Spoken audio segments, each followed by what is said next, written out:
നമസ്കാരം. ചലച്ചിത്ര serial documentary സംവിധായകനും പ്രമുഖ എഴുത്തുകാരനുമായ ജിഫ്രി ജലീലാണ് ഇന്ന് നമ്മോടൊപ്പം ഉള്ളത്. സർക്കാർ തലത്തിലും അല്ലാതെ നിരവധി പുരസ്കാരങ്ങൾ കിട്ടിയിട്ടുള്ള സംവിധായകനും. അദ്ദേഹത്തെ കുറിച്ച് പറയുകയാണെങ്കിൽ ഇപ്പോൾ ഏറ്റവും പ്രധാനപ്പെട്ട ഒരു കാര്യം, ജിഫ്രി ജലീലിന്റെ പ്രഥമ പുസ്തകം, ചെറുകഥാ സമാഹാരം ജീവിതം ഒരു നൂൽപ്പാലം. ഈ പുസ്തകമാണ് ജിഫ്രി ജലീലിന്റെ ആദ്യത്തെ പുസ്തകമാണ് എന്നുള്ളതാണ് ഒരു വലിയ പ്രത്യേകത. ആദ്യം സാറേ, പുസ്തകത്തെക്കുറിച്ച്, ജീവിതം ഒരു നൂൽപ്പാലം എന്ന ഈ പുസ്തകത്തെക്കുറിച്ച് തന്നെ പറഞ്ഞുകൊണ്ട് നമുക്ക് കടക്കാം. അക്ഷരങ്ങൾ ചരിത്രമാണ്. എന്തെല്ലാം മാറ്റങ്ങൾ ഉണ്ടായിട്ടുണ്ടെങ്കിലും അച്ചടിച്ച് വായിക്കുന്നതിന് ഒരു സുഖം, അതൊരു രേഖയാണ്, ചരിത്ര രേഖയാണ്. ജീവിതം ഒരു നൂൽപ്പാലം. ഈ പേര് ഇത് എങ്ങനെയാണ് പെട്ടെന്ന് മനസ്സിൽ വന്ന പേരാണോ, അല്ലെ ആലോചിച്ച് ഇട്ട പേരാണോ? ഇതിൻ്റെ അകത്തുള്ള കഥകളെല്ലാം തന്നെ ജീവിതത്തിൽ നമ്മൾ ഓരോ ചില പോയിന്റ് വരുമ്പോൾ നമ്മൾ മനസ്സിൽ കരുതി വെക്കുന്നു, അതൊരു കഥയായിട്ട് ഡെവലപ്പ് ആവുന്നു.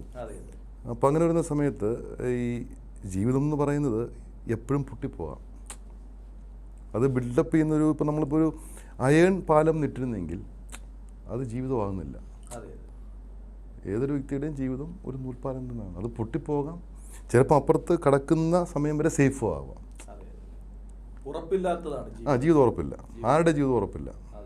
അപ്പൊ ഈ പുസ്തകത്തിന് അങ്ങനെ പേരിടാനായിട്ട് വളരെ പെട്ടെന്ന് മനസ്സിൽ വന്ന പേരാണോ, അല്ലെ ആലോചിച്ചെടുത്ത ഒരു പേര്? റോമസൻസിന്റെ അവിടെ ഞാൻ കഥയെല്ലാം കൊടുത്തപ്പം ഒരുപാട് പേരെൻ്റെ മനസ്സിൽ വന്നെങ്കിലും സ്വന്തം ജീവിതത്തെക്കുറിച്ച് ചിന്തിച്ചപ്പോഴും പൊട്ടിപ്പോവോ, സ്വന്തം ജീവിതത്തെക്കുറിച്ച് മനുഷ്യൻ ചിന്തിക്കുമല്ലോ.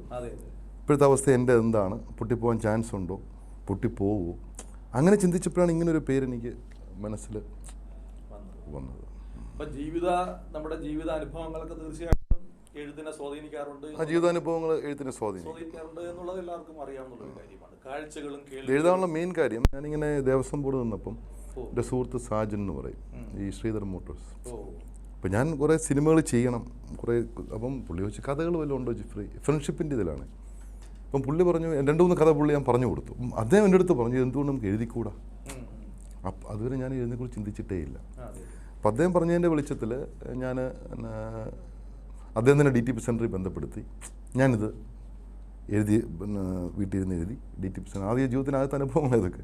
പണ്ട് എൻ്റെ സീരിയലിൽ ഞാൻ കഥ എഴുതിയിട്ടുണ്ട്, സ്ക്രിപ്റ്റായിട്ട് വരെയാണല്ലോ, കഥയല്ലേ കൊടുക്കുന്നുള്ളൂ. അങ്ങനെ നമ്മൾ അദ്ദേഹത്തിൻ്റെ ഒരു ഇൻസ്പിറേഷൻ എനിക്ക് കിട്ടിയോടുകൂടി ഞാനത് DTP സെൻറ്ററിൽ കൊടുത്തു. അപ്പോഴും പബ്ലിഷ് ചെയ്യാൻ എനിക്ക് ആഗ്രഹമില്ല. അപ്പോൾ റോമസൻസിൻ്റെ അവിടെ ഒരു ആവശ്യമായിട്ട് പോയപ്പം, പബ്ലിക്കേഷനിൽ പോയപ്പം അദ്ദേഹം എൻ്റെ അടുത്ത് പറഞ്ഞു, ഞാൻ കുറേ കഥ ഞാൻ DTP ആയിക്കൊണ്ടിരിക്കുകയാണ്, എന്നാൽ പബ്ലിഷ് ചെയ്യാമല്ലോ. അങ്ങനെയാണ് ഇതിൻ്റെ ഒരു സ്റ്റാർട്ടിങ്. മീൻസ് സാജനാണ് എൻ്റെ ഫ്രണ്ട്. സ്വന്തം സീരിയലിനും മറ്റു വർക്കുകൾക്ക് വേണ്ടി ഞാൻ എഴുതിയിട്ടുണ്ട്. സിന്ദൂരക്കുരുവി എന്നുള്ള സമാഹാരം എന്നുള്ള രീതിയിൽ ആദ്യമായിട്ടാണ് അത് സുഹൃത്തിന്റെ ഒരു ഇൻസ്പിറേഷൻ. പിന്നെ നമ്മൾ റോമസൻസിന്റെ MD പബ്ലിക്കേഷൻ.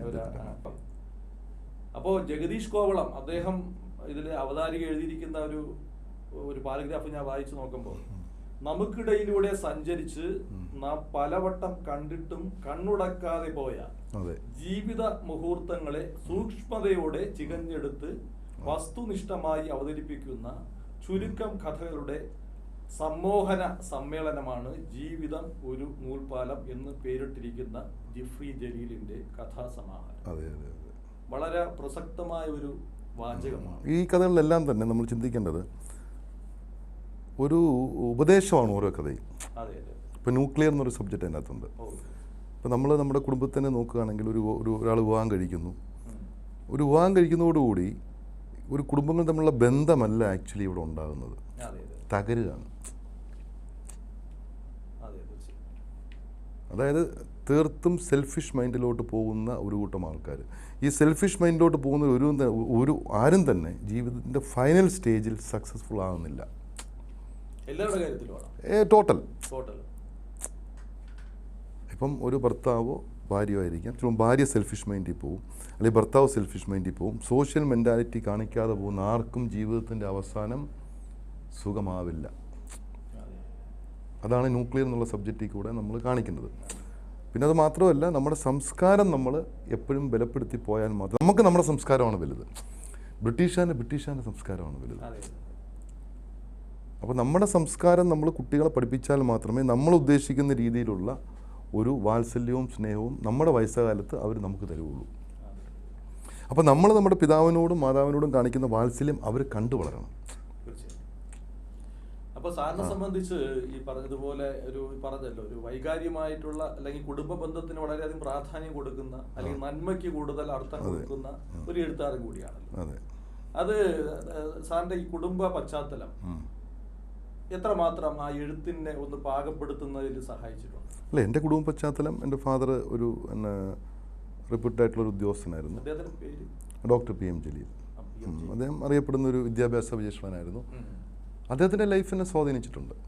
അദ്ദേഹം എല്ലാവർക്കും തൻ്റെ ഡ്യൂട്ടി പോലെ കാര്യങ്ങൾ ചെയ്യുന്നൊരു വ്യക്തിയായിരുന്നു. സേവനം പോലെ. പുള്ളിക്ക് സേവനമായിരുന്നു എല്ലാം. അല്ല, പുള്ളിക്ക് ഒരിക്കലും ഒരു എന്തോ പുള്ളിക്ക് ചെയ്തു തീർക്കാനുണ്ട്, അത് ചെയ്തിട്ട് പുള്ളി പോകുന്നു എന്നുള്ള മെൻറ്റാലിറ്റിയിലാണ് പുള്ളി. ഇല്ല, പുള്ളിക്ക് ആരോടും ഒരു പ്രതീക്ഷയില്ലായിരുന്നു. പുള്ളിയുടെ ഡ്യൂട്ടി പുള്ളി ചെയ്തു, പുള്ളി പോയി, മരിച്ചിട്ട് 2 വർഷമായി. പുള്ളിയുടെ ഡ്യൂട്ടി കഴിഞ്ഞു, എനിക്കിനി മതി, ഇനി ഞാൻ പോകുന്നു എന്നുള്ള മെൻറ്റാലിറ്റിക്കാണ്. അത് എനിക്ക് ഒരുപാട് പോസിറ്റീവ് തിങ്കിങ് ആക്കിയിട്ടുണ്ട്. അതിപ്പോ അച്ഛൻ അറിയാതെ തന്നെ സാറിന് അത് സ്വാധീനിച്ചു എന്നുള്ളതാണ് അല്ലേ? അച്ഛൻ ഇത് ഒന്നും ഈ ബോധപൂർവം ഒന്നും ചെയ്തിട്ടില്ല. ഇല്ല, ചെയ്തിട്ടില്ല. ഇത് നമ്മൾ കണ്ട് കേട്ട് അറിഞ്ഞ് ഞാനിത് ചെയ്യേണ്ട ഒരു മനുഷ്യനാണ്, ഞാൻ ചെയ്യുന്നു, ഇറ്റ് ഈസ് മൈ ഡ്യൂട്ടി എന്നുള്ള രീതിയിൽ ചെയ്തൊരു വ്യക്തിയാണ് പുള്ളി. അപ്പൊ ഈ നേരത്തെ പറഞ്ഞല്ലോ ഒരു നമ്മുടെ സംസ്കാരം, കേരളീയ സംസ്കാരം അല്ലെങ്കിൽ ഭാരത സംസ്കാരം, അതെ തീർച്ചയായിട്ടും ആ ഒരു സംസ്കാരം ഉണ്ടാക്കിയെടുക്കണം എന്നുള്ള ഒരു ചിന്ത എപ്പോഴും മനസ്സിൽ ഉണ്ട് എന്നുള്ളതാണ് അല്ലേ?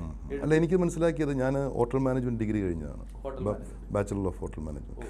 അപ്പോൾ നമ്മൾ വർക്ക് ചെയ്തപ്പോൾ എല്ലാ തരത്തിലുള്ള സംസ്കാരങ്ങളും കാണാൻ നമുക്ക് ഭാഗ്യം സൃഷ്ടിച്ചിട്ടുണ്ട് പല രാജ്യങ്ങളിൽ. അപ്പോൾ അവിടെ നിന്നാണ് എനിക്ക് ഇന്ത്യൻ സംസ്കാരം എന്താണ്, നമ്മളുടെ റിലേഷൻസ് എന്താണ്, ഈ ഭാരത സംസ്കാരം, നമ്മൾ ഒരു സംസ്ഥാന വഹിച്ചിരിക്കുമ്പോൾ നമ്മുടെ സംസ്കാരം, തമിഴ്നാടിൻ്റെ കൾച്ചറുണ്ട്, എല്ലാ മൊത്തത്തിൽ ഒരു നമ്മുടെ നാടിനൊരു വെറൈറ്റിയും. അത് ഈ യാത്രകളിൽ നിന്നും അല്ലെങ്കിൽ പലവിധ അന്വേഷണങ്ങളിൽ നിന്നും പഠനത്തിൽ നിന്നും അനുഭവങ്ങളിൽ നിന്നാണല്ലോ കിട്ടുന്നത്. എഴുത്ത് ഇപ്പൊ ഈ കഥാസമാഹാരം പുറത്തിറങ്ങി, അതിന്റെ ഏറ്റവും വലിയ എക്സാമ്പിൾ, ഇപ്പൊ നമ്മൾ USA പോയി സെറ്റിൽ ചെയ്ത ഒരാള് മനസ്സിന്റെ ഉള്ളിൽ ചോദിച്ചാൽ, നമ്മളൊരു സെറ്റിൽ ചെയ്തൊരു 30 വർഷം കഴിയുമ്പോൾ പുള്ളി പറയും, അന്ന് നാട്ടിൽ ഭേദപ്പെട്ട സിറ്റുവേഷൻ ഉണ്ടായിരുന്നെങ്കിൽ ഞാൻ നാട്ടിൽ നിന്നേനെ. അപ്പോൾ അതിൽ നിന്ന് വ്യക്തമാക്കുന്ന കാര്യം എന്താണ്? അപ്പോൾ ഇടയ്ക്ക് നമ്മൾ പറഞ്ഞു വന്നത് ഇതിനകത്ത് കഥകളുടെ പേര് പറഞ്ഞു പോവുകയാണെന്നുണ്ടെങ്കിൽ അതിനു മുമ്പ് സമർപ്പണം ഞാൻ ഒന്ന് വായിച്ചു നോക്കാൻ പോകും. ജീവിതത്തിന്റെ അനസ്യൂതമായ ഒഴുക്കിനൊത്ത് ഞാൻ നീന്തിക്കൊണ്ടിരുന്ന കാലത്ത് എന്റെ ജീവിതത്തിലേക്ക് അവിചാരിതമായി കടന്നു വന്ന വ്യക്തിയാണ് നസീറ റഹ്മാൻ. അതെ, എൻ്റെ വൈഫാണ്. കഴിഞ്ഞ 7 വർഷമായി എന്റെ സുഖദുഃഖങ്ങളിലും പങ്കാളിയും താങ്ങും തണലുമായി മാറി എന്റെ പ്രിയ പത്നി നസീറ റഹ്മാൻ എന്നാണ് എഴുതിയിരിക്കുന്നത്. അപ്പോൾ പത്നിക്ക് ഈ പുസ്തകം സമർപ്പിച്ചിരിക്കുന്നു എന്നുള്ളതാണ് സാധാരണ ഒരു പുസ്തകത്തിലും കാണാത്ത ഒരു സമർപ്പണമാണ്. കാര്യം പറഞ്ഞാൽ ഈ കഴിഞ്ഞ 7 വർഷമാണ് എൻ്റെ ജീവിതത്തിൽ ഏറ്റവും കൂടുതൽ ഞാൻ പ്രതിസന്ധികൾ തരണം ചെയ്തിട്ടുള്ളത്. ഏത് തരത്തിലുള്ള പ്രതിസന്ധികൾ? എല്ലാ രീതിയിലുള്ള പ്രതിസന്ധി. നമ്മൾ തെറ്റൊന്നും ചെയ്യാത്ത പല പ്രതിസന്ധി നമ്മുടെ മുമ്പിൽ വരും, നമ്മൾ തരണം ചെയ്തേ പറ്റൂ. അപ്പം ആ സമയത്ത് മറ്റുള്ള ഒന്നിനും ഇമ്പോർട്ടൻസ് കൊടുക്കാതെ നമ്മളെ സപ്പോർട്ട് ചെയ്യുക എന്നുള്ളത് വലിയൊരു കാര്യമാണ്. ന്യൂക്ലിയർ എന്നുള്ള സബ്ജക്റ്റിലുണ്ട് സാധാരണ ഭാര്യമാരെങ്ങനെയാണ് എന്നുള്ള, അതിൽ നിന്ന് വ്യത്യസ്തമായതുകൊണ്ടാണ് ഞാൻ ഈ സമർപ്പണം കൊടുത്തത്. മരിക്കാത്തവർ എന്ന് പറയുകയാണെങ്കിൽ ആ സബ്ജക്റ്റിൻ്റെ പ്രത്യേകത, ഒരു പിതാവിനെ സംബന്ധിച്ച് മക്കളെക്കുറിച്ച് കറക്റ്റ് ജഡ്ജ്മെൻ്റ് ഉണ്ടാവും. അതിൽ ഒരു പിതാവിനെ സംബന്ധിച്ച് ഏറ്റവും, മൃഗങ്ങളെ സംബന്ധിച്ച് നമ്മൾ കണ്ടിട്ടുണ്ട്, ചില ഈ കൂടുകളിലെ വീക്കായിട്ടുള്ള ആൾക്കാരെ എടുത്ത് ഈ ചില പക്ഷികൾ പുറത്തിടും. ശക്തന്മാരെ മാത്രമേ ബിൽഡപ്പ് ചെയ്തവൻ ലോകത്തിന് കൊടുക്കുകയുള്ളൂ, വീക്കായിട്ടുള്ളതിനെ കുത്തിക്കളയും. അല്ലെങ്കിൽ മറ്റുള്ള ശക്തിയുള്ള കുഞ്ഞുങ്ങൾ വീക്കായിട്ടുള്ളത്. പക്ഷെ മനുഷ്യരിൽ അങ്ങനല്ല. വീക്കായിട്ടുള്ള കുട്ടിയോടായിരിക്കും ഈ ഫാദറിനും മദറിനും, സത്യസന്ധരായ മാതാപിതാക്കൾക്ക് വീക്കായിട്ടുള്ള കുട്ടികളോടായിരിക്കും കൂടുതൽ സ്നേഹം. കാരണം അവർക്കുള്ള പ്രൊട്ടക്ഷൻ ആവശ്യമാണ്. പക്ഷേ ആ വീക്കായിട്ടുള്ള കുട്ടിയായിരിക്കും ഒരു പരിധി വരെ ഈ കുടുംബത്തിന് ഏറ്റവും കൂടുതൽ താങ്ങും തണലായിട്ട് മാറുന്നത്. അങ്ങനെ ഒരു പിതാവും പുത്രനും തമ്മിലുള്ള ഒരു അറ്റാച്ച്മെന്റ് കാണിക്കുന്നതാണ് ആ ഒരു സബ്ജക്റ്റ്. ഇതിൽ എന്നെ ആകർഷിച്ച ഒരു നല്ലൊരു കഥയാണ് ന്യൂക്ലിയർ. ന്യൂക്ലിയർ ഒരു പലരെയും പ്രതിനിധാനം ചെയ്യുന്ന ഒരു കഥയായിട്ടാണ് എനിക്ക് തോന്നിയിട്ടുള്ളത്. ന്യൂക്ലിയറിനെ കുറിച്ച് പറയുമ്പോൾ എന്താണ് കൂടുതൽ പറയാൻ കഴിയുന്നത്? നമ്മൾ തന്നെ നമ്മുടെ കുടുംബത്തെക്കുറിച്ച് ചിന്തിച്ചാൽ മതി. നമ്മുടെ ഇപ്പം സാറിൻ്റെ റഹീം സാറിൻ്റെ കുടുംബത്തിൽ റഹീം സാറിൻ്റെ ഓരോരുത്തരെ കുറിച്ച് കരുതുക. അപ്പോൾ പേരെടുത്ത് പറയണ്ട കഥാപാത്രങ്ങളില്ലേ? ഇതെല്ലാ കുടുംബത്തിലും ഉണ്ട്. എല്ലാ കുടുംബത്തിലും കുടുംബം ഒരു സ്പോയിലാകാനുള്ള കാര്യമൊന്നും. എല്ലാ കുടുംബങ്ങളിലും ചില വ്യക്തികൾ അവരുടെ സെൽഫിഷ് ബേസ് ചെയ്താണ് സ്പോയിലാകുന്നത്. ഈ സെൽഫിഷ്നെസ് കാണിക്കുമ്പോൾ ഒരു ജീവിതം വിജയമാവുന്ന ഒരു കരുതും. പക്ഷെ അവർ ആർക്ക് വേണ്ടിയാണോ സെൽഫിഷ്നെസ് കാണിക്കുന്നത് അവർ തന്നെ അവരെ തള്ളിപ്പറയുന്ന ഒരവസ്ഥ കുറച്ച് കാലം കഴിയുമ്പോൾ വരും. ഈ ഒരു വളരെ ലളിതമായി ചോദിച്ചു കഴിഞ്ഞാൽ ഈ മനുഷ്യർക്ക് എല്ലാവർക്കും സ്വാർത്ഥതയില്ലേ? എല്ലാവർക്കും ഉണ്ടെന്ന് തന്നെ പറയാൻ പറ്റും. നല്ലൊരു സ്കൂൾ അധ്യാപകൻ ഒരിക്കലും സ്വാർത്ഥത കാണും. എത്രയോ നല്ല സ്കൂൾ അധ്യാപകരുണ്ട്, സ്വന്തം മക്കളെക്കാട്ടും കൂടുതൽ പഠിപ്പിക്കുന്നു, സ്റ്റുഡൻസിനെയാണ് സ്നേഹിക്കുന്നത്. എത്രയോ സ്കൂൾ അധ്യാപകർ നല്ല അധ്യാപകരുണ്ട്. എത്രയോ പല രാഷ്ട്രീയക്കാരും നല്ലവരില്ലേ? ഒരു പഞ്ചായത്ത് മെമ്പർ എന്ന് പറഞ്ഞാൽ ആ മെമ്പർ എൻ്റെ അഭിപ്രായത്തിൽ ഒരു സർക്കാർ ഉദ്യോഗസ്ഥനെക്കാട്ടും ഭയങ്കരമായ കടമകൾ ചെയ്യുന്നതാണ്. ഒരാൾ ഒരു ദിവസം ആൾ ജനിച്ച് മരിക്കുന്നതിൻ്റെ ഇടയിൽ അദ്ദേഹം ഏകദേശം 1,00,000-ൽ കൂടുതൽ ആൾക്കാരെ സഹായിക്കുന്നവരാണ്. പക്ഷെ അങ്ങനെ വീട്ടിൽ ചിലപ്പം വളരെ ബുദ്ധിമുട്ടായിരിക്കും, ഒരു മന്ത്ലി സാലറി ഇല്ലല്ലോ. അപ്പോൾ ഈ കുടുംബങ്ങളിൽ കൂടുതൽ സ്വാർത്ഥത കടന്നു വരാനുള്ള സാധ്യത കൂടുതലാണ് എന്നാണ് സാറിന് തോന്നുന്നത്? കുടുംബത്തിൽ ന്യൂക്ലിയർ എന്ന് പറഞ്ഞ ഈ കഥയിൽ പറയുന്നത് അങ്ങനെയാണല്ലോ. സ്വാർത്ഥത കുടുംബങ്ങളിൽ മറ്റുള്ളവരെ അപേക്ഷിച്ച് കൂടുതലാണ്. ഒന്നാമത് മത്സര ബുദ്ധി. എൻ്റെ സഹോദരിയുടെ മകൻ അങ്ങനെ പോകുന്നു, സഹോദരിയുടെ ഭർത്താവ് അങ്ങനെ പോകുന്നു, ഈ മത്സര ബുദ്ധി അത്. അപ്പം അവരുമായിട്ടൊന്നും മിക്സ് ചെയ്യാതെ കുട്ടികളെ വളർത്തുന്നു. അപ്പോൾ കുട്ടികൾ വേറൊരു തലത്തിൽ പോവുകയാണ്. അവർക്ക് വേണ്ട ഒരു സോഷ്യൽ റിലേഷൻസ് കൊടുക്കുന്നില്ല, കുടുംബാന്തരീക്ഷം കൊടുക്കുന്നില്ല. അവരെ വേറൊരു അന്തരീക്ഷത്തിൽ നിന്ന് വളർത്തുന്നു. ഈ വളർത്തി വരുമ്പോൾ അവർ വേറൊരു പ്രൊഡക്റ്റായിട്ട് മാറുകയാണ്. അപ്പോൾ അവരെ അമ്മയും അച്ഛനും എന്തിനോ അവരുടെ മനസ്സിലെന്താണ്, എന്നെ പഠിപ്പിച്ച് ഔട്ട്സൈഡ് വിടുന്നു. അതാണ് ഈ അച്ഛനും അമ്മയും അവർ കരുതുന്നുള്ളൂ. പക്ഷേ ഈ അച്ഛനും അമ്മയും മറ്റ് സഹോദരിമാരുടെ മക്കളെ സ്നേഹിക്കുന്ന കണ്ടാൽ മാത്രമേ അവർക്ക് നാളെ അവരുടെ സഹോദരനെ സ്നേഹിക്കാൻ തോന്നുള്ളൂ. അപ്പം അങ്ങനെ വരും ഈ മാതാപിതാക്കൾ ലാസ്റ്റ് സംഭവം. പിന്നെ സാംസ്കാരികമായിട്ടുള്ളൊന്നും നമ്മുടെ നാടിനെ കുറിച്ച് പഠിപ്പിക്കുകയല്ല. എല്ലാം വിദേശ കാര്യങ്ങളും ഔട്ട്സൈഡ്, ഇന്ത്യയിൽ ഔട്ട്സൈഡുള്ള കാര്യങ്ങളെക്കുറിച്ച് പഠിപ്പിക്കുന്നു. അവർ വലുതാണെന്ന് പഠിപ്പിക്കുന്നു. നമ്മളുടെ ഓരോ സാംസ്കാരികമായിട്ടുള്ള കാര്യങ്ങൾ പുച്ഛിക്കുന്നു. ഈ വരുമ്പോൾ ടോട്ടലി ആ കുട്ടികൾ അരക്ഷിതാവസ്ഥയിലോട്ട് പോകും. ഭാവിയിൽ ഈ പറഞ്ഞ മാതാപിതാക്കളെ പോലും ഒരു നോക്കില്ല. കാര്യം ഈ മാതാപിതാക്കൾ അവരുടെ പേരൻസിനെ നോക്കിയിട്ടില്ല. അല്ല, ചോദിച്ചോട്ടെ, നമ്മൾ ഒരു താരമ്യം അല്ലെങ്കിൽ പറയണം, ഈ പഴയ കാലത്തൊക്കെ ഒരു ഈ രക്ഷകർത്താക്കൾ കുട്ടികളെ ഒന്ന് പ്രത്യേകമായി ഒന്ന് അവരെ എല്ലാ തരത്തിലുള്ള ഒരു കെയർ അല്ലെങ്കിൽ എല്ലാ തരത്തിലുള്ള ഒരു സപ്പോർട്ട് എല്ലാ തരത്തിലും. അപ്പോൾ പുതിയ തലമുറയിൽപ്പെട്ട കുട്ടികൾക്ക് ഇങ്ങനെ രക്ഷകർത്താക്കളിൽ നിന്ന് ഒന്ന് പഠിപ്പിച്ചു കൊടുക്കുക, അല്ലെങ്കിൽ ഈ പറഞ്ഞ സംസ്കാരത്തെക്കുറിച്ചോ അല്ലെങ്കിൽ നന്മയെക്കുറിച്ചോ അതുപോലുള്ള ഗുണങ്ങളെക്കുറിച്ചും ഒക്കെ ഈ രക്ഷകർത്താക്കളിൽ നിന്ന് പഠിപ്പിച്ചു കൊടുക്കുന്നുണ്ടോ എന്നുള്ളതാണ്. അല്ല, ഇപ്പോഴത്തെ ഞാൻ എല്ലാവരെയും കുറ്റം പറയുന്നതല്ല. ഇപ്പോൾ ഒരു സൊസൈറ്റി ആയിട്ട് ബന്ധപ്പെടാനുള്ള ഒരു വേ അവരുണ്ടാക്കി കൊടുക്കുന്നില്ല, അവസരം ഉണ്ടാകുന്നില്ല. അവർ പഠിപ്പിക്കുന്നത് എന്താണ്, നിങ്ങൾ എത്രയും പെട്ടെന്ന് പഠിക്കുക, എത്രയും പെട്ടെന്ന് ജോലി വാങ്ങിക്കുക, എത്രയും പെട്ടെന്ന് ജോലിയിൽ കയറുക. എന്ത് ജോലി എന്ന് പോലും ഇവർക്ക് അറിയണ്ട. നമ്മുടെയൊക്കെ ചെറുപ്പകാലത്ത് ഒരു മാതാപിതാക്കൾ പറയുന്നത് നിങ്ങൾ നല്ല രീതിയിലുള്ള പൈസയെ വീട്ടിൽ കൊണ്ടുവരാവുള്ളൂ. മോനെ നിങ്ങളൊരു കാര്യം ചെയ്യുക, ഞാൻ പലപ്പോഴും കേട്ടിട്ടുണ്ട്, നിങ്ങൾ നല്ല ഒരു ചെറിയ ജോലി മതി, പക്ഷെ പൈസയ്ക്ക് ഒരു ശുദ്ധത വേണം. പക്ഷെ ഇപ്പം അങ്ങനെ പറയുന്നില്ല. ഈ വേറെ തരത്തിൽ ചിന്തിച്ചു കഴിഞ്ഞാൽ ഈ കുട്ടികൾക്ക് പഠിപ്പിച്ചു കൊടുക്കാതെ തന്നെ ഈ കുട്ടികൾ സ്വയം പഠിക്കുന്നില്ലേ എന്ന് തോന്നിക്കൊള്ളു. ഇപ്പോഴത്തെ പഠനം സ്കൂൾ പഠിക്കുന്ന ഒരു കുട്ടിക്ക് പഠിക്കൂ എന്ന് ആ കുട്ടിയോട് പറയാതെ തന്നെ ഈ കുട്ടി പഠിക്കുന്നില്ലേ എന്ന് എനിക്ക് തോന്നുന്നു. പക്ഷെ ഞാൻ ജോലി സംബന്ധിച്ചാണെങ്കിലും രക്ഷകർത്താക്കൾ പറയാതെ തന്നെ ഇവര് സ്വായത്തമാക്കുന്നില്ല. അല്ലെങ്കിൽ ജോലി നേടുന്നതിനെ സംബന്ധിച്ച് അവര് ആദ്യമേ അതിനങ്ങനെ ഒരു തയ്യാറെടുപ്പ് നടത്തുന്നില്ല എന്നാണ് ഞാൻ ചോദിക്കുന്നത്. പഴയ ഒരു കാലഘട്ടം വെച്ച് നോക്കുമ്പോൾ പഠിപ്പിക്കാതെ തന്നെ കുട്ടികൾ സ്വയം പഠിക്കുന്ന ഒരു അവസ്ഥയിലേക്ക് മാറുന്നു. അപ്പൊ അവിടെ നഷ്ടപ്പെടുന്നത് ഈ നേരത്തെ പറഞ്ഞതുപോലെ നമ്മുടെ ഒരു ഈ സംസ്കാരത്തെക്കുറിച്ചോ അല്ലെങ്കിൽ അതുപോലുള്ള എന്നും നിലനിൽക്കേണ്ട നന്മയെക്കുറിച്ചോ ഒന്നും അവിടെ കിട്ടാതെ വരുന്ന, അങ്ങനെ കുട്ടികൾക്ക് അത് അറിയാൻ പറ്റാതെ പോകുന്നില്ല എന്നൊരു ഡൗട്ടുണ്ട്. സാറിന് എന്താണ് തോന്നുന്നത്? ഇപ്പം തന്നെ നിലനിൽക്കുന്ന മഹാന്മാരെ കണക്കാക്കുക. ഇപ്പം IAS തലത്തിൽ IASൽ ഒരുപാട് പേരുണ്ട്, പക്ഷെ അതിൽ മഹാന്മാരുണ്ട്, IPSലുണ്ട്, ഇവരെല്ലാം, അല്ല പിന്നെ രാഷ്ട്രീയത്തിലുണ്ട്. ഇവരെല്ലാം പഠിച്ച ബാക്കപ്പ് നോക്കുക. ഇവരൊന്നും പഠിച്ചത് പിന്നെ പേരൻസിൻ്റെ ഫോഴ്സ് കൊണ്ടോ റെസിഡൻഷ്യൽ സ്കൂളിലോ ഒന്നുമല്ല.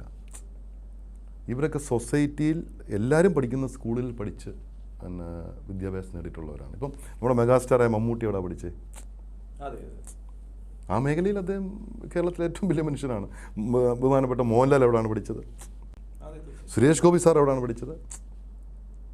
ദിലീപ് സാർ എവിടെ പഠിച്ചത്? ഇവരൊന്നും റെസിഡൻഷ്യൽ സ്കൂളിൽ പഠിച്ചവരല്ല. ഇവരൊന്നും ആക്ടിങ് സ്കൂളിൽ പോയി പഠിച്ചവരുമല്ല. സാധാരണ സാഹചര്യങ്ങൾ, സാധാരണ കുടുംബ പശ്ചാത്തലത്തിൽ നിന്ന് ഇവരൊക്കെ എത്രയോ നല്ല കാര്യങ്ങൾ ചെയ്യുന്നു.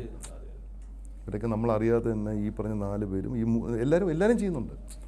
ഈ IASൽ തന്നെ ടോപ്പായിട്ടുള്ള ആൾക്കാരെ എടുക്കുക, അവരൊക്കെ സ്കൂളിലാണ് പഠിച്ചേ.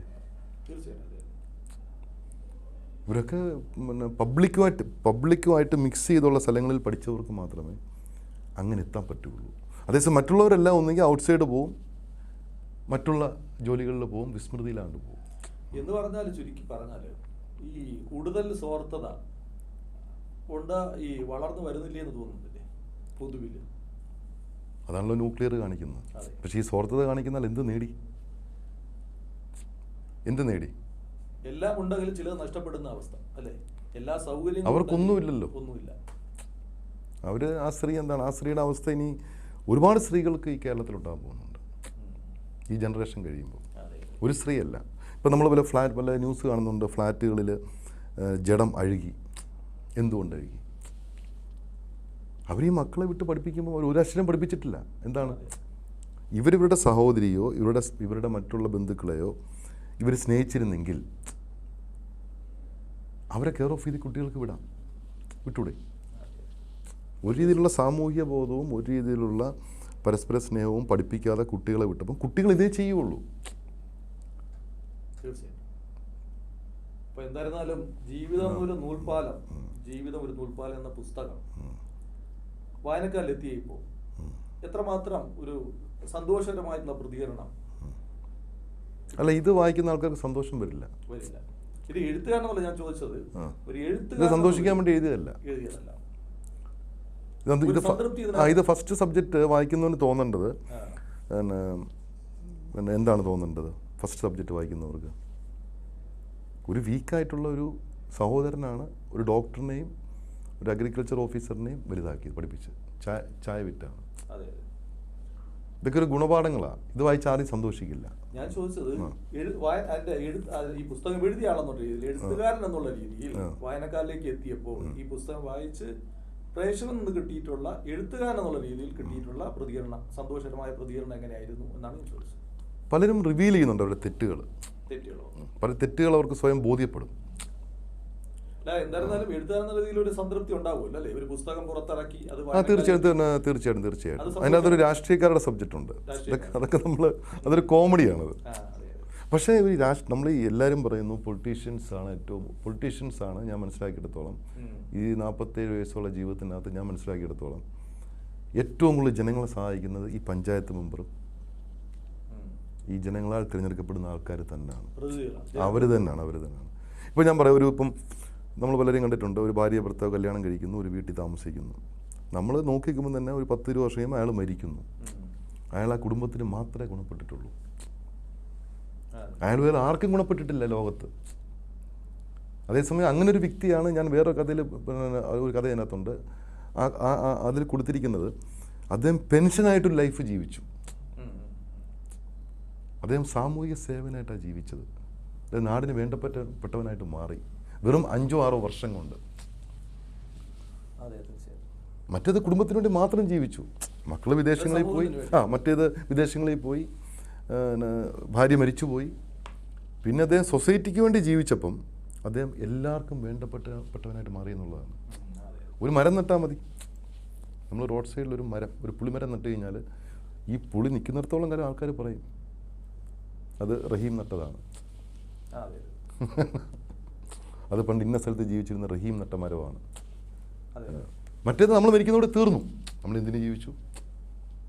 അപ്പോൾ സാറിനെ കുറിച്ച് ഞാൻ അറിയുമ്പോൾ മനസ്സിലാക്കുമ്പോൾ ഇപ്പോൾ സിനിമ സംവിധാനം ചെയ്തിട്ടുണ്ട്, ഒത്തിരി സീരിയല് ഡോക്യുമെന്ററികൾ നിരവധി, അത് സർക്കാർ തലത്തിലും അല്ലാതെ ഗവൺമെന്റ് ഡോക്യുമെന്ററീസ് ആണ് കൂടുതൽ ചെയ്തിട്ടുള്ളത്.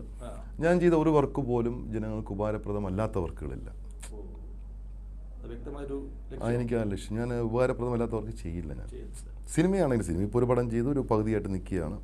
അത് വത്സല ടീച്ചർ എഴുതിയ നോവലാണ്. അത് കോടതിയിലൊരു വിഷയമായിട്ടുള്ള സംസാരിക്കാൻ പറ്റില്ല. സിനിമയാണ്, വത്സല ടീച്ചറിൻ്റെ നോവലാണത്. അപ്പോൾ ഈ ഡോക്യുമെന്ററി എന്ന് പറയുന്നത്, അപ്പോൾ ഈ പറഞ്ഞതുപോലെ സർക്കാർ അത് ആ ഡോക്യുമെന്ററിയെ കുറിച്ചൊന്ന് പറയാം. അത് ഈ ഗുണകരമായിട്ടുള്ള ഡോക്യുമെന്ററി എന്ന് പറയുന്നത് ഡോക്യുമെന്ററി ഞാൻ അത് ജനങ്ങൾക്ക് അത് ഞാനിപ്പോൾ രാജാരവിവർമ്മയെ കുറിച്ച് ചെയ്തിട്ടുണ്ട്, കാൾ മാർക്സിനെ കുറിച്ച് ചെയ്തിട്ടുണ്ട്. കമ്മ്യൂണിസ്റ്റ് പാർട്ടിയുടെ അറിയാമല്ലോ, അദ്ദേഹത്തെക്കുറിച്ച് ഡെസ്കാപ്പർ അത് അറിയാമല്ലോ. അദ്ദേഹത്തെക്കുറിച്ച് ഒരു കുട്ടിക്ക് അദ്ദേഹത്തിന് എങ്ങനെ, ആരാണ് അദ്ദേഹം, ഒരു കുട്ടി അത് കാണുമ്പോൾ മനസ്സിലാവും ഇത്രയും നല്ലൊരു മനുഷ്യനായിരുന്നു. പിന്നെ സർ ഐസക് ന്യൂട്ടൺ, അദ്ദേഹത്തിൻ്റെ ജീവിതകാലം സ്റ്റാർട്ടിങ് മുതൽ എൻഡ് വരെ ചെയ്യുന്നു. അപ്പോൾ അത് കണ്ടു കഴിഞ്ഞാൽ കുട്ടി അത് ബൈഹാർട്ട് പഠിക്കേണ്ട ആവശ്യമില്ല. അപ്പം അങ്ങനെ ഒരു 10-15 പ്രോജക്റ്റ് ചെയ്തിട്ടുണ്ട് മഹാന്മാരെ കുറിച്ച്. അത് ഫിക്ഷനായിട്ടാണ് ചെയ്തിട്ടുള്ളത്. പിന്നെ ചെയ്തിട്ടുള്ള ഡോക്യുമെൻ്ററീസാണ് ഗ്രേഡിംഗ് സിസ്റ്റം സ്റ്റേറ്റ് ഗവൺമെൻറ്. അത് ഫിക്ഷൻ എഡ്യൂക്കേഷണൽ ഡോക്യുമെൻ്ററി ബേസ്ഡ് ഫിക്ഷനായിട്ടാണ് ചെയ്തിട്ടുള്ള ഒരു വർക്കും എല്ലാം ജനങ്ങൾ ഉപയോഗിച്ച വർക്കുകളാണ്. അവർക്ക് എന്നും ഉപയോഗിക്കാവുന്ന വർക്കുകളാണ്. മോശപ്പെട്ട ഒരു വർക്കും ചെയ്യുകയില്ല. അതിൻ്റെ ആവശ്യം നമുക്കില്ല. അങ്ങനെ ചെയ്യാൻ താല്പര്യമില്ല. വേറിട്ട വഴിയാണ് എല്ലാ തരത്തിലും കലാരംഗത്താണ്. വേറിട്ട വഴിയാകുമ്പോൾ അതിൻ്റെ പ്രതിസന്ധി ഉണ്ടല്ലോ. തീർച്ചയായിട്ടും. ഈ ഇത്തരം ഡോക്യുമെന്ററികൾ ഈ പറഞ്ഞതുപോലെ ഒരു കൊച്ചുകുട്ടി കാൾ മാർക്സിനെ കുറിച്ചോ ഐസക് ന്യൂട്ടനെ അത് ഗവൺമെന്റ് എഡ്യൂക്കേഷൻ ഡിപ്പാർട്ട്മെന്റ് ചെയ്ത പ്രോജക്റ്റ് ഉള്ളത്. അപ്പോൾ അത് ആ ഡോക്യുമെന്ററിയിലേക്ക് ഇനി തുടർന്നും എന്താണ് അങ്ങനെ അടുത്തൊരു പ്ലാനിങ് എന്ന് പറയുന്നത്? അത് ഗവൺമെന്റ് പ്രൊഡക്ഷൻ നമുക്ക് വേറെ ഒന്നും നോക്കണ്ട. നമ്മൾ ആ ഫിക്സഡ് എമൗണ്ടിൻ്റെ അകത്ത് ആ പ്രോജക്റ്റ് ചെയ്ത് തീർക്കുക. അതിന് സാറ്റിസ്ഫാക്ഷൻ ഉണ്ട്. ഇപ്പോൾ ഡോക്യുമെൻ്ററി ഇപ്പം ഞാൻ വേറെ കുറച്ച് ഡോക്യുമെൻ്ററി ചെയ്തിട്ടുണ്ട്, ഈ ഇടയ്ക്ക് ചെയ്തായിരുന്നു. അതെല്ലാം ഓരോ കൺസെപ്റ്റിൻ്റെ വർക്കുകളാണ് ചെയ്തിട്ടുള്ളത്. അപ്പോൾ ഈ പറഞ്ഞ ഡോക്യുമെൻ്ററി ചെയ്യുന്നതോടൊപ്പം തന്നെ മനസ്സിലാക്കുന്നത് ചലച്ചിത്ര രംഗത്ത് സജീവമാവുക, അല്ലെങ്കിൽ നല്ല സിനിമകൾ ഈ നേരത്തെ പറഞ്ഞതുപോലെ ഡോക്യുമെൻ്ററി ചെയ്യുമ്പോൾ സീരിയൽ ചെയ്തിട്ടുണ്ട്. അതെ.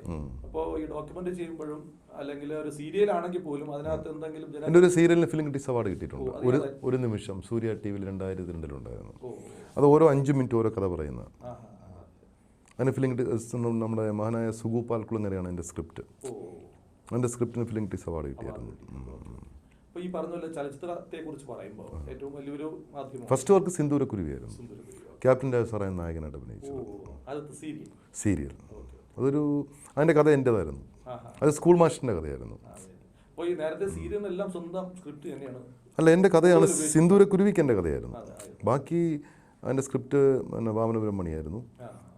അധർവമന്ത്രം ആനന്ദ് ബോസ് സാറിൻ്റെ ഡോക്ടർ CV ആനന്ദ് ബോസ് സാറിൻ്റെ കഥയായിരുന്നു. പിന്നെ ഒരു നിമിഷം സുഗു പാൽക്കുളങ്ങരയുടെ എന്ന കഥയായിരുന്നു. അല്ല, ഇതിനകത്ത് ചില കഥകളൊക്കെ വായിക്കുമ്പോൾ ഒരു സിനിമയുടെ ഒരു തീം അല്ലെങ്കിൽ ഒരു പ്രമേയം, ഒരു കഥാബീജം, ഈ കഥകളൊക്കെ അത് വരുമല്ലോ. നമ്മളൊരു തീർച്ചയായിട്ടും ഒരു പ്രത്യേകിച്ച് ഒരു ചലച്ചിത്രകാരൻ, ഒരു സംവിധായകൻ എഴുതുമ്പോൾ, അപ്പൊ അങ്ങനെ ഈ പറഞ്ഞതുപോലെ ഇതിലുള്ള ഏതെങ്കിലും കഥകൾ ഒരുപക്ഷെ സിനിമയാകാനുള്ള സാധ്യത എത്രമാത്രമായിരിക്കും? അതിലെ കഥകളെല്ലാം തന്നെ ഇപ്പം ജനങ്ങൾക്ക് ആവശ്യമുള്ള കഥകളാണ്. ഇപ്പം ലാസ്റ്റ് കഥയുണ്ട്, ഒരു പിതാവും പുത്രനും തമ്മിലുള്ള ഒരു റിലേഷനാണത്. അന്ന് പിതാവിനെ ജീവനതുല്യം സ്നേഹിച്ച മകൻ അന്ന് ആ പിതാവിനോട് ഒരു തെറ്റ് ചെയ്തു അന്ന് അദ്ദേഹത്തിന് തോന്നുകയാണ്. പക്ഷെ കാലങ്ങൾ കഴിഞ്ഞപ്പം അത് തെറ്റല്ല എന്ന് ആ പിതാവ് തന്നെ പറയുകയാണ്. അപ്പം നമുക്ക് ചിലത് ശരിയാണെന്ന് തോന്നുന്നത് മറ്റുള്ളവർക്ക് തെറ്റായിരിക്കും, മറ്റുള്ളവർക്ക് തോന്നുന്നത് തെറ്റായിരിക്കും, ശരി തോന്നുന്നത് നമുക്ക് തെറ്റായിരിക്കാം. അത് കാലങ്ങളാണ് അത് നിശ്ചയിക്കുന്നത്. അതൊരു പിതാവും പുത്രനും തമ്മിലുള്ള റിലേഷനാണത്. പിന്നെ അഗ്രികൾച്ചറാണ് അതിനകത്ത് ബേസ്. ഒരു കർഷകരുടെ ഒരു നല്ല മനസ്സുണ്ട്, ശുദ്ധമായ മനസ്സ്.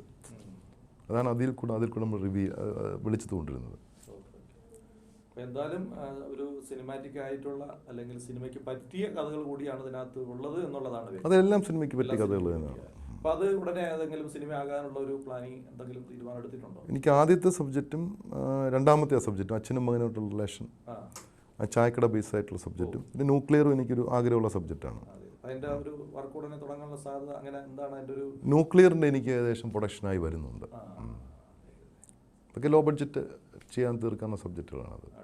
അപ്പോൾ എന്തായിരുന്നാലും ഒരു വളരെ സജീവമായി പ്രവർത്തിക്കാൻ ആഗ്രഹിക്കുന്ന, അപ്പോൾ ഒരു എഴുത്തുകാരൻ അല്ലെങ്കിൽ സംവിധായകൻ എന്നുള്ള രീതിയിലൊക്കെ എല്ലാ മേഖലകളും ചെയ്യാൻ താല്പര്യം ഉണ്ടാകാം. അല്ല, നമ്മൾ ഡോക്യുമെൻ്ററി ചെയ്തിട്ടുണ്ട്, സീരിയൽ ചെയ്തിട്ടുണ്ട്, ഇപ്പോൾ സിനിമ ഞാൻ പറഞ്ഞല്ലോ ഒരു വിഷയമായി കിടപ്പുണ്ട്, പിന്നെ ഇപ്പോൾ എഴുതി എല്ലാ മേഖലയിലും ഉണ്ട്.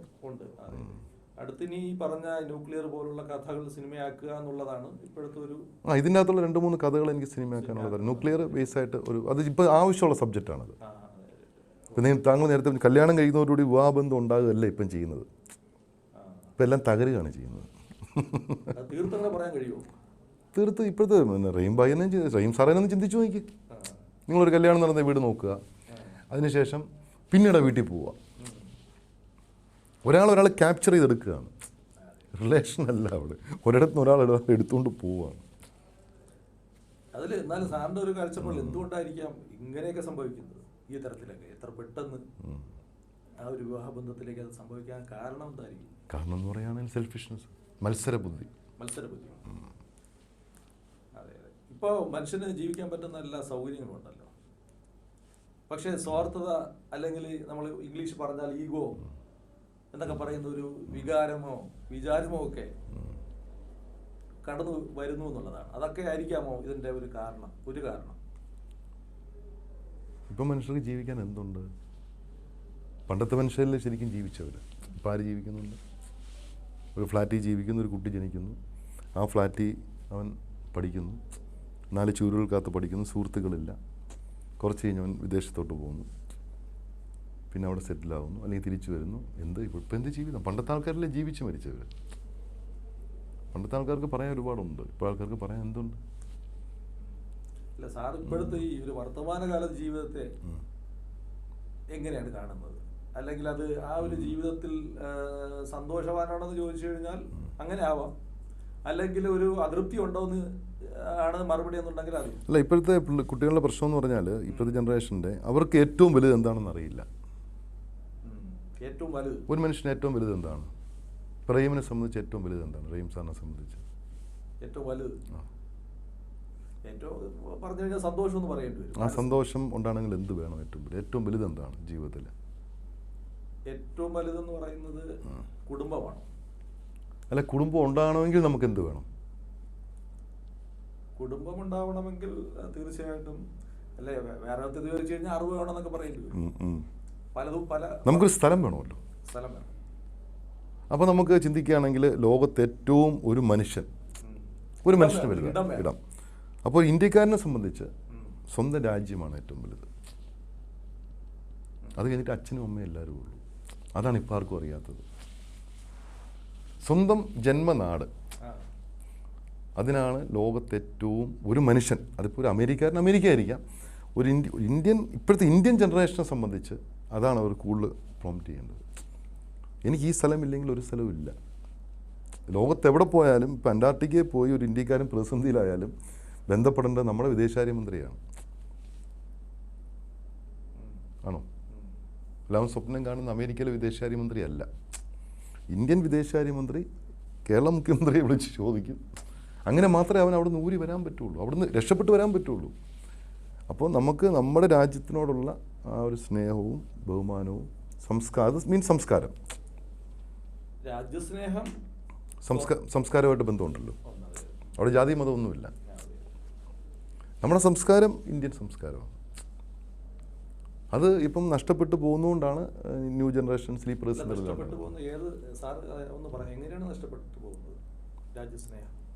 ഈ നല്ല രാജ്യസ്നേഹമായിട്ടുള്ള ആൾക്കൊരു തെറ്റ് ചെയ്യാൻ പറ്റില്ലല്ലോ.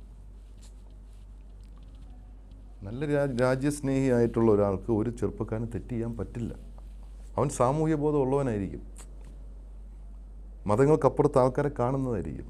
അത് അടിസ്ഥാനപരമായിട്ട് കുടുംബങ്ങളിൽ നിന്നാണല്ലോ തുടങ്ങുന്നത്. അതെ, കുടുംബത്തോടൊരു സ്നേഹം ഉണ്ടാവുന്ന ഒരു വ്യക്തിയെ സംബന്ധിച്ച് രാജ്യത്തിനോടും സ്നേഹം ഉണ്ടാവാം.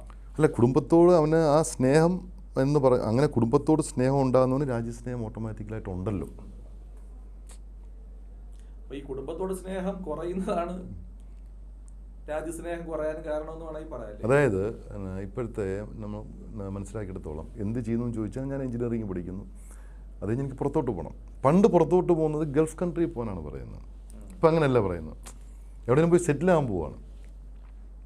അപ്പോൾ ഈ ഒരു ഇൻറ്റൻഷൻ കുട്ടികൾ അല്ലാതെ ഈ മാതാപിതാക്കൾ പറയുകയാണ്, നീ ഇവിടെ പഠിച്ച് ഇവിടെ ഗവൺമെൻറ് ജോലി കയറണം, അല്ലെങ്കിൽ ഇവിടെ തന്നെ ഒരു ജോലി ചെയ്ത് ജീവിക്കാൻ ഈ പുതിയ ജനറേഷൻ അല്ല പ്രശ്നം, അവിടെ മാതാപിതാക്കളാണ് പ്രശ്നം.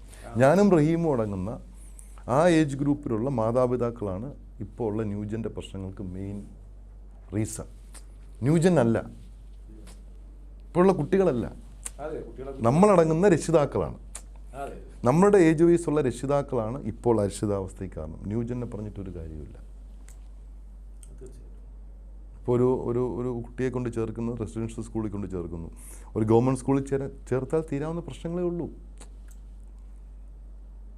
കാര്യം സോഷ്യൽ കമ്മിറ്റ്മെൻ്റ് ആയിട്ട് മാത്രമേ അവൻ വളരുള്ളൂ. കാര്യം അവൻ സൊസൈറ്റിയിൽ നിൽക്കുകയാണ്. അവനൊരു മതിൽക്കെട്ടിനകത്തോട്ട് വിടുന്നില്ല. അവന് പബ്ലിക്കായിട്ട് വിട്ട് ശരിയും തെറ്റും സ്വയം മനസ്സിലാക്കി നല്ല അധ്യാപകർ. ഈ പറഞ്ഞ പോലെ സമൂഹത്തോടൊരു പ്രതിബദ്ധത എന്ന് പറയുന്നത് ഇന്ന് കുറഞ്ഞു വരുന്നു എന്നുള്ളതാണ് അല്ലേ? അപ്പൊ അതിനകത്ത് ഈ പുതുതലമുറയിൽപ്പെട്ടവരല്ല കാരണക്കാര്, ആ രക്ഷകർത്താക്കളാണ്. തീർച്ചയായിട്ടും അതാണ് കാര്യം. പുതിയ തലമുറയ്ക്കുള്ള ഒരു പങ്കുമില്ല. അത് ന്യൂക്ലിയർ എന്നുള്ള സബ്ജക്റ്റിൽ അത് കൃത്യമായിട്ടുണ്ട്. പക്ഷേ ആ ചായക്കട നടത്തുന്ന ആ ഫസ്റ്റ് നമ്മുടെ ഒരു മരിക്കാത്ത സബ്ജക്റ്റ് ഉണ്ടല്ലോ, അവനെ ബിൽഡപ്പ് ചെയ്യുന്ന പിതാവാണ്. അതായത് സംസാരിക്കാൻ പോലും കഴിവില്ലാത്തൊരു കുട്ടിയെ ബിൽഡപ്പ് ചെയ്യാൻ ഒരു മാതാവിനും പിതാവിനും കഴിയും എന്നാണ് ഇന്ന് വ്യക്തമാകുന്നത്.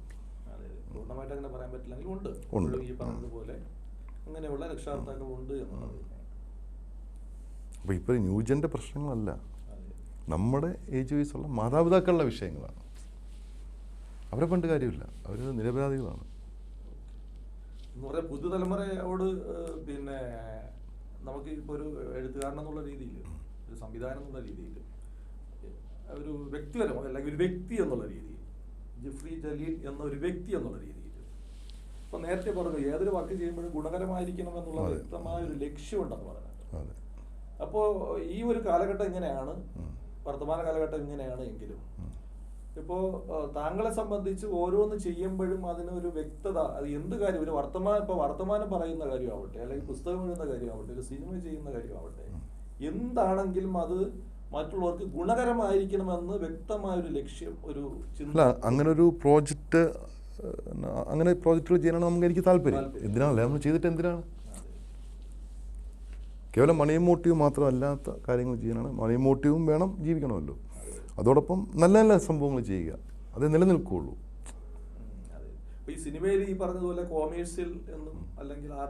കൊമേഴ്സ്യൽ എന്ന് ഞാൻ ഉദ്ദേശിക്കുന്നത് പ്രൊഡ്യൂസറിന്റെ പൈസ കിട്ടുന്ന പൈസ കൊമേഴ്സ്യൽ.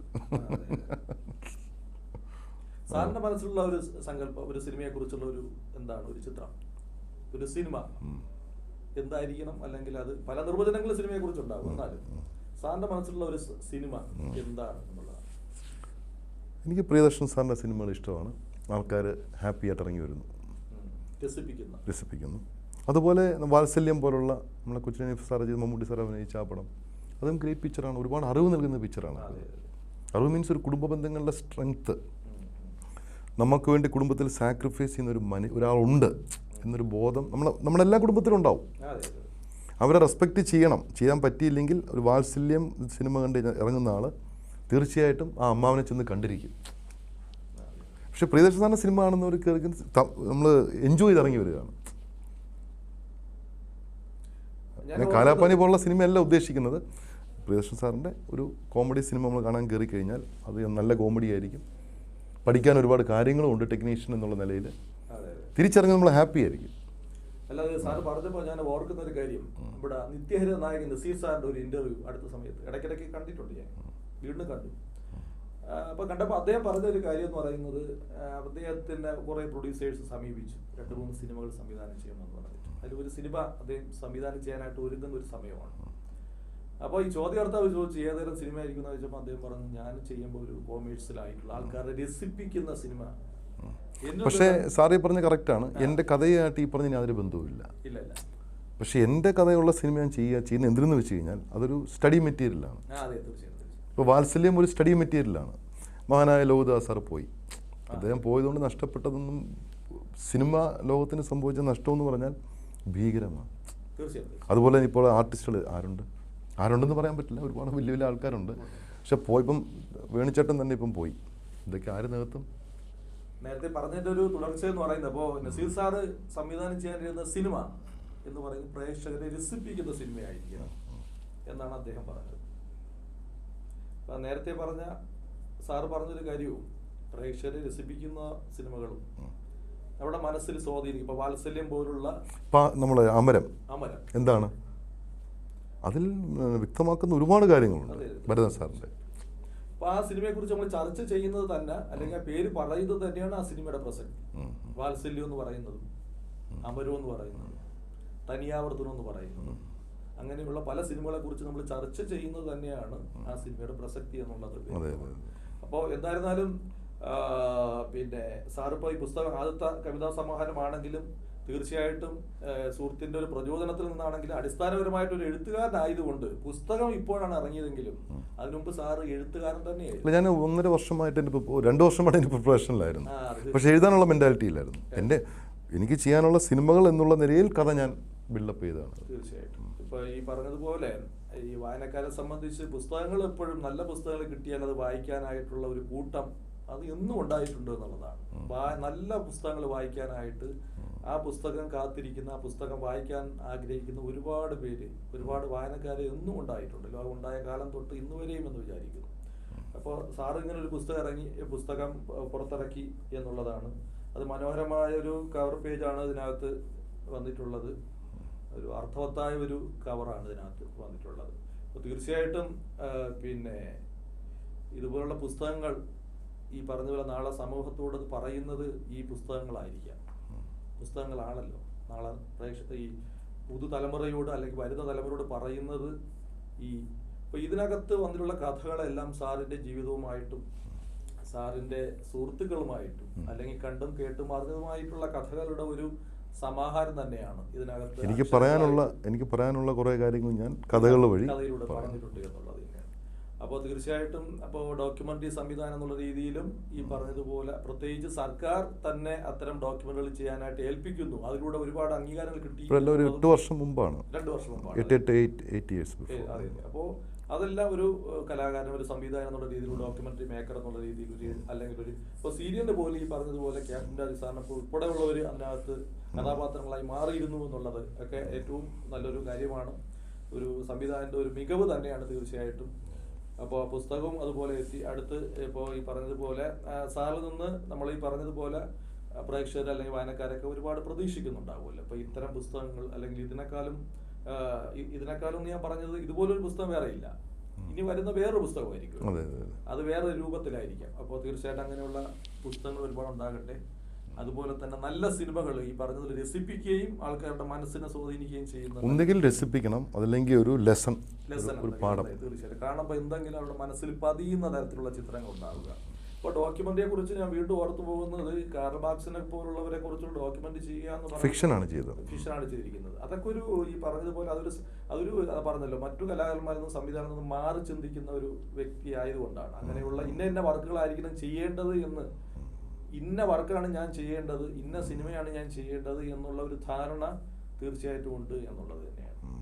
അപ്പോൾ എന്തായിരുന്നാലും കൂടുതൽ ജിഫ്രി ജലീൽ എന്ന് പറയുന്ന, ഞാൻ തുടക്കത്തിൽ പറഞ്ഞു വലിയൊരു എഴുത്തുകാരനാണെന്ന് ഞാൻ ആമുഖത്തിൽ പറഞ്ഞത് അത് ബോധപൂർവം പറഞ്ഞത് തന്നെയാണ്. പുസ്തകം ആദ്യമാണെങ്കിലും ചെറുപ്രായത്തിൽ തന്നെ കഥകളും മറ്റും എഴുതി സഞ്ചരിച്ചു കൊണ്ടിരിക്കുന്ന ഒരു എഴുത്തുകാരനും സംവിധായകനും ഒക്കെയാണ്.